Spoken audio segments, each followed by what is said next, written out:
that the Hrossa lived down in the Handramit and the Seroni up on the Harandra. What the deuce were Seroni, he wondered. The open reaches of the Harandra did not look as if anything lived up there. Perhaps the Hrossa had a mythology. He took it for granted they were on a low cultural level, and the Seroni were gods or demons. The journey continued with frequent, though decreasing, recurrences of nausea for Ransom. Hours later he realized that Seroni might very well be the plural of Sorn. The sun declined on their right. It dropped quicker than on Earth, or at least on those parts of Earth that Ransom knew, and in the cloudless sky it had little sunset pomp about it. In some other queer way which he could not specify, it differed from the sun he knew. But even while he speculated, the needle-like mountain-top stood out black against it, and the Handramit grew dark, though eastward to their left, the high country of the Harandra still shone pale rose, remote and smooth and tranquil, like another and more spiritual world. Soon he became aware that they were landing again, that they were treading solid ground, were making for the depth of the purple forest. The motion of the boat still worked in his fantasy, and the earth seemed to sway beneath him. This, with weariness and twilight, made the rest of the journey dreamlike.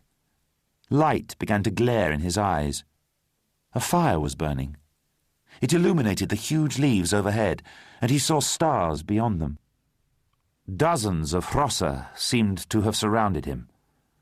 More animal, less human in their multitude and their close neighborhood to him than his solitary guide had seemed. He felt some fear, but more a ghastly inappropriateness.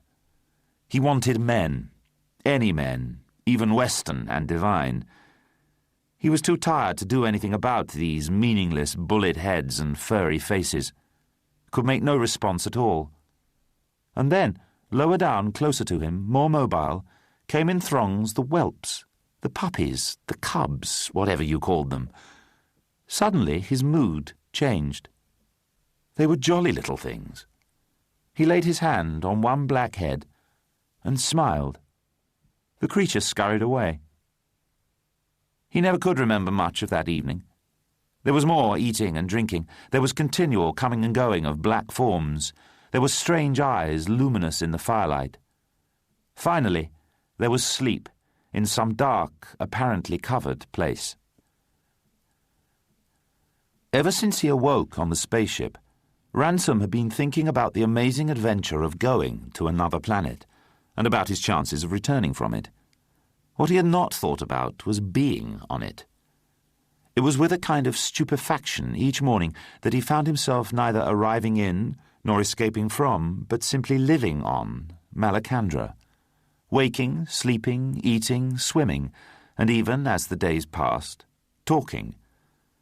The wonder of it smote him most strongly when he found himself, about 3 weeks after his arrival, actually going for a walk. A few weeks later he had his favourite walks and his favourite foods. He was beginning to develop habits. He knew a male from a female Hross at sight, and even individual differences were becoming plain. Hyoy, who had first found him, miles away to the north, was a very different person from the grey-muzzled, venerable Hnora, who was daily teaching him the language, and the young of the species were different again. They were delightful. You could forget all about the rationality of Hrossa in dealing with them. Too young to trouble him with the baffling enigma of reason in an inhuman form, they solaced his loneliness, as if he had been allowed to bring a few dogs with him from the earth. The cubs, on their part, felt the liveliest interest in the hairless goblin which had appeared among them. With them, and therefore indirectly with their dams, he was a brilliant success. Of the community in general, his earlier impressions were all gradually being corrected. His first diagnosis of their culture was what he called Old Stone Age. The few cutting instruments they possessed were made of stone. They seemed to have no pottery, but a few clumsy vessels used for boiling, and boiling was the only cookery they attempted. Their common drinking vessel, dish and ladle all in one, was the oyster-like shell in which he had first tasted Hross hospitality. The fish which it contained was their only animal food. Vegetable fare they had in great plenty and variety, some of it delicious. Even the pinkish-white weed which covered the whole Handramit was edible at a pinch, so that if he had starved before Hyoy found him, he would have starved amidst abundance. No Hross, however, ate the weed Honodraskrud for choice, though it might be used faute de mieux on a journey.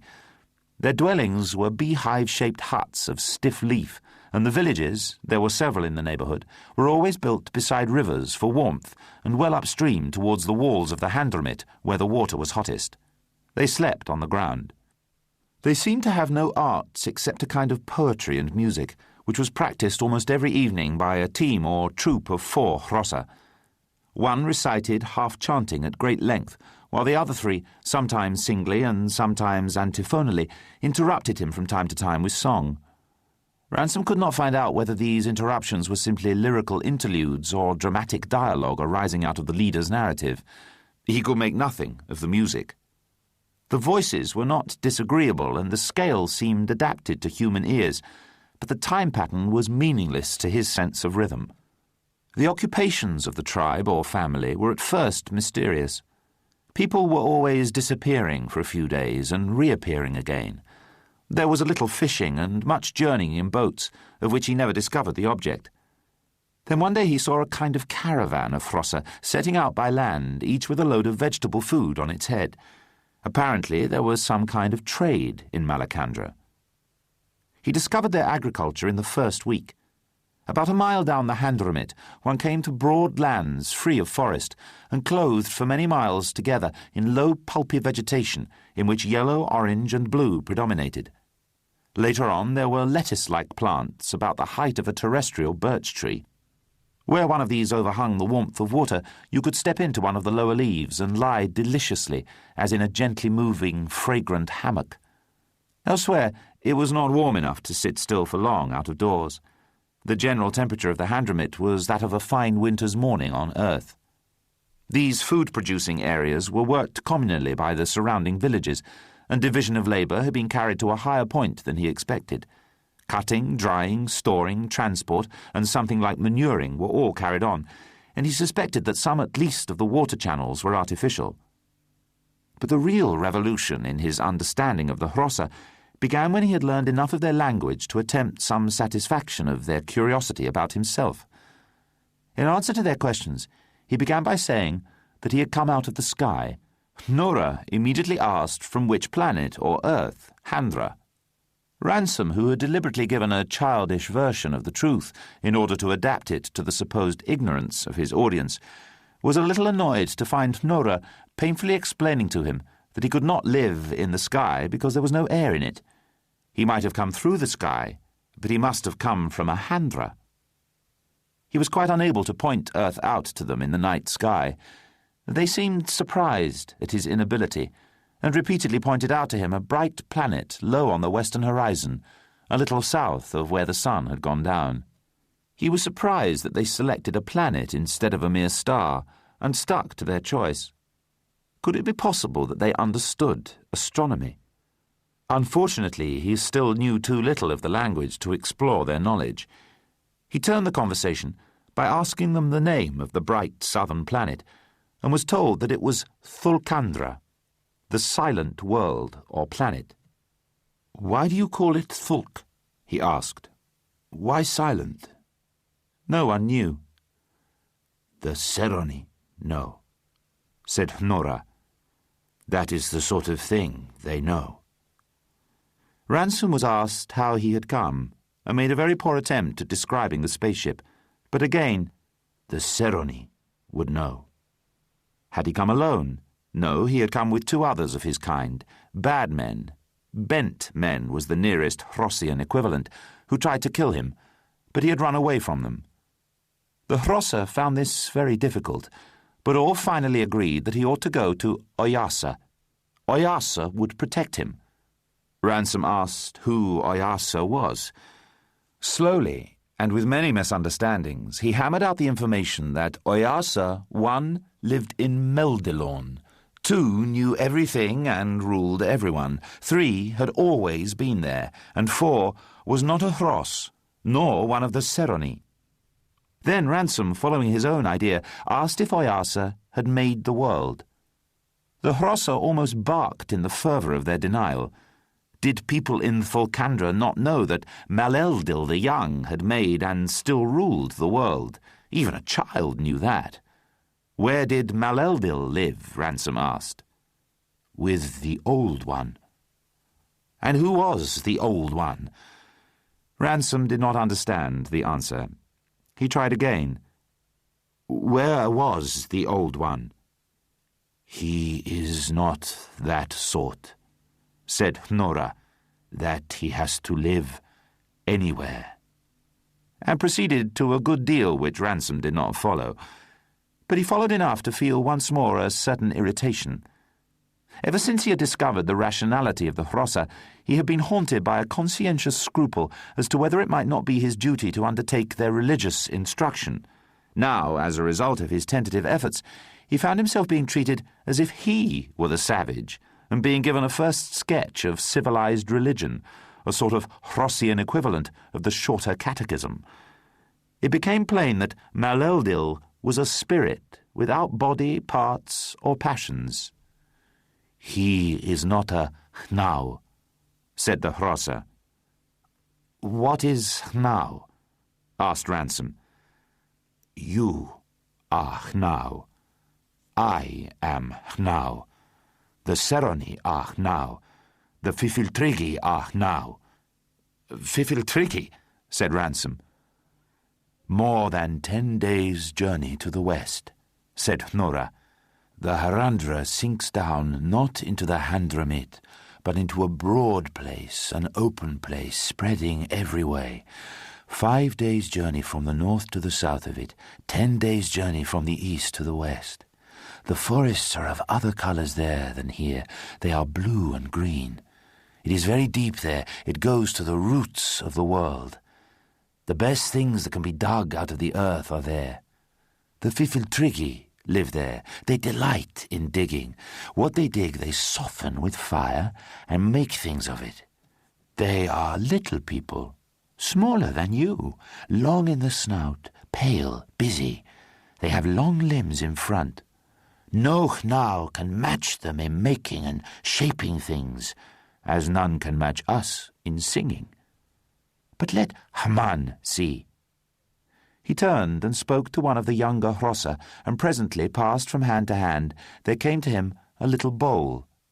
He held it close to the firelight and examined it. It was certainly of gold, and Ransom realized the meaning of Divine's interest in Malacandra. Is there much of this thing? He asked.